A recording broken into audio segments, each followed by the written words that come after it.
வணக்கம். இன்றைக்கி என்ன பார்க்க போகிறோன்னா, 50 வயசுக்கு மேலே நம்ம செய்கிற சின்ன சின்ன தவறுகள், தப்புன்னு சொல்லலை, தவறுகள். அந்த தவறுகளால் நம்ம எப்படியெல்லாம் பாதிக்கப்படுறோம் அப்படிங்கிறத சொல்ல போகிறேன். சிம்பிளாக சின்னதாக சொல்ல போகிறேன் நான். எப்படி இருந்தாலும் 50 வயசுக்கு மேலே பெண்கள் தான் நான் மெயினாக சொல்லிட்டு வர்றதே. பெண்களுக்காக தான் மெயினாக சொல்லிட்டு வர்றதே. 50 வயசுக்கு மேலே நம்ம ஆகும்போது மாமியாராக போகிற ஒரு தகுதி நம்மளுக்கு வந்துடுது. அதையே நம்ம வளர்த்திக்கணும்.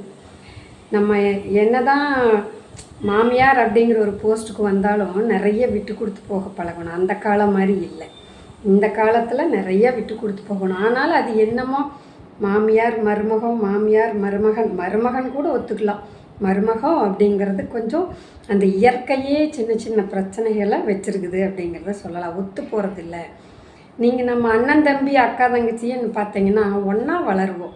ஆனால் நம்மளுக்குள்ளேயே சின்ன சின்ன பிரச்சனைகள் இருக்கும்போது நம்மளை பற்றி அவங்களுக்கு எல்லாமே தெரியும். தெரிஞ்சுமே நம்மளுக்குள்ளே சின்ன சின்ன பிரச்சனைகள் இருக்கும்போது எங்கேயோ வெளியிலிருந்து வர்ற ஒரு பொண்ணோ ஒரு பையனோ நம்ம குடும்பத்துக்கு பொருந்தி வரணும் அப்படின்னு நினைக்கக்கூடாது இல்லையா? இந்த காலத்தில் எப்படி இருக்கிறாங்க, அவங்களுடைய கேரக்டர் என்னவோ அப்படி தான் வாழணும், நம்ம மாற்றிக்கக்கூடாது அப்படின்னு நினச்சிட்ருக்காங்க. நம்ம என்ன செய்கிறோம், அதை மாற்றிக்கணும் அப்படிங்கிறத முயற்சி பண்ணுறோம். நம்மளுக்கு தகுந்த மாதிரி அவங்க நடக்கணும்னு நம்ம முயற்சி பண்ணுறோம். அதே ஒரு சின்ன தவறு. அடுத்தது என்ன பண்ணுறோம், நமக்கு ஒரு சம்மந்தின்னு வந்தாச்சுனாலே சம்மந்திகளுக்குள்ளே ஒரு ஈகோ வருது. இந்த காலத்தில் நிறைய கவுன்சிலிங் கொடுக்க போக அதையெல்லாம் பார்க்குறேன் நான். ஈகோ வரும்பொழுது அது வரட்டும், ஆனால் அதை நம்மளுக்குள்ளே வச்சுக்கணும். அதையே நம்ம குழந்தைகிட்ட கொண்டு போகக்கூடாது.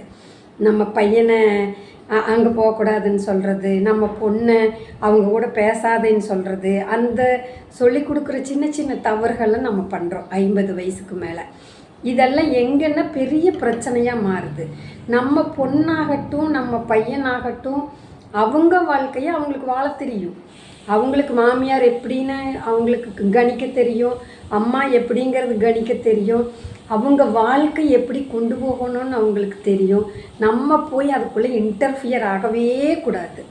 இந்த காலகட்டத்தில் மெயினாக எதையும் நம்ம சம்மந்தி வீட்டை பற்றி ஆகட்டும், அந்த நம்மளுடைய மருமகனுடைய அக்கா தங்கைகளை பற்றி, அண்ணன் தம்பிகளை பற்றி அவங்க எப்படி இருந்தாலும் அவங்க பிரச்சனையை அவங்க சால்வ் பண்ணிக்குவாங்க.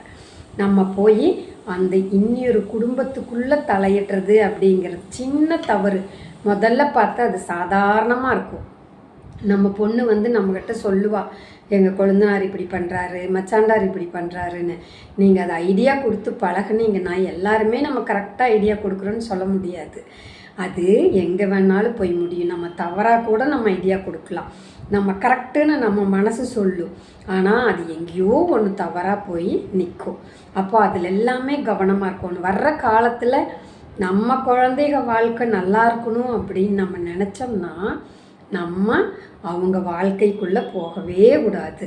அவங்களுக்கு ஏதாவது ஒரு கஷ்டம் அப்படின்னு வரும்போது உதவி செய்கிறது மட்டும்தான் நம்மளுடைய ஒரு பண்பாக இருக்கணுமோ தவிர அவங்களுடைய வாழ்க்கை, அவங்களுடைய உறவுகள், அதுகளுக்குள்ளே அவங்களுக்கு தெரியும் எப்படி இருக்கிறது, எப்படி பழகிறது, என்ன பண்ணுறது, எல்லாமே தெரியும்.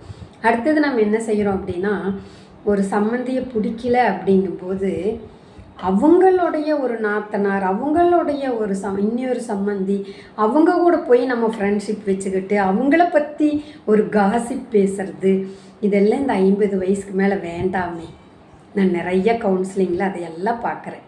நமக்கே நம்ம சம்மந்தி ஆகாது, நம்ம மருமக ஆகாது, நம்ம மருமகன் ஆகாதுங்கும்போது அவங்க ஃபேமிலி சர்க்கிளில் அளவாருங்க. ஒரு சிலர் பார்க்குறேன் நான், அங்கே போய் இவங்களுக்கே தெரியாமல் அங்கே போய் கோல் மூட்டுறது, இதெல்லாம் நமக்கு வர்றதுக்கு எவ்வளோ நாள் ஆகிடும், நமக்கும் வரும் இல்லையா? இது எல்லாம் சின்ன சின்ன சின்ன சின்ன தவறுகள் நம்மளுக்கு இப்போ நல்லாயிருக்கும். அந்த காசிப் பேசுகிறதுக்காகட்டும், அடுத்தவங்களுடைய பிரச்சனையை தூக்கி இன்னும் அதை பூஸ்ட் பண்ணி அதை பெருசு பண்ணி விடுறதாகட்டும், அதெல்லாம் 50 வயசில் நல்லாயிருக்கும். அதோடைய பாதிப்புகள் உங்களுக்கு எப்போ தெரியும் அப்படின்னா, உங்களுடைய 65-70 வயசு வரும்போது தனிமையாயிருவீங்க. எல்லா உறவுகளும் நம்மளை பற்றி புரிஞ்சுக்கும், நம்மளுடைய கேரக்டரை பற்றி புரிஞ்சுக்கும். அப்போ என்ன பண்ணுவாங்க, நம்மளை அவாய்ட் பண்ண ஆரம்பிச்சிருவாங்க. இவங்கள சேர்த்துனா நம்ம குடும்பங்கள் கெட்டு போயிடும் அப்படிங்கிறத அவாய்ட் பண்ண ஆரம்பிச்சிருவாங்க.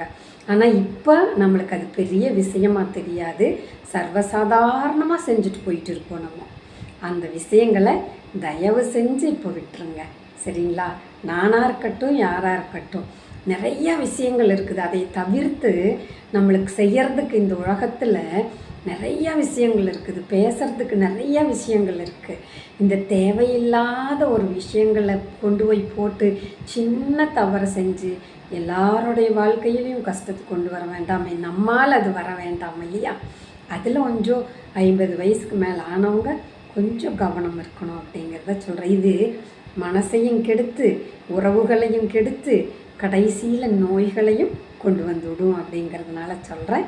நம்ம கவனமாக இருப்போம், சரிங்களா? வணக்கம்.